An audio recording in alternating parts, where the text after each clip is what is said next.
ഈ പൂരത്തിൻ്റെ നടത്തിപ്പിൽ ഇപ്പോൾ വന്നിട്ടുള്ള ഗുരുതരമായിട്ടുള്ള പ്രശ്നമുണ്ട്.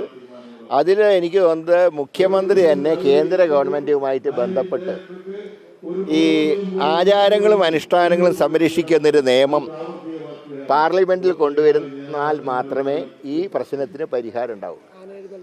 ആന എഴുന്നള്ളത്ത് നടക്കാം. കാരണം ഇപ്പോഴത്തെ കണക്കനുസരിച്ച് പറഞ്ഞാൽ തൃശ്ശൂർ പൂരത്തിന് ഒരാന തേക്കുംകാട് നിൽക്കുമ്പോൾ രണ്ടാമത്തെ ആനേനെ പടിഞ്ഞാറേക്കോട്ടയിൽ നിർത്താനേ പറ്റും. അങ്ങനെ പൂരം നടക്കും. ഇത് ഞാൻ പറയും വർഷങ്ങളായി നിലനിൽക്കുന്ന ആചാരങ്ങളും അനുഷ്ഠാനങ്ങളുമാണ്.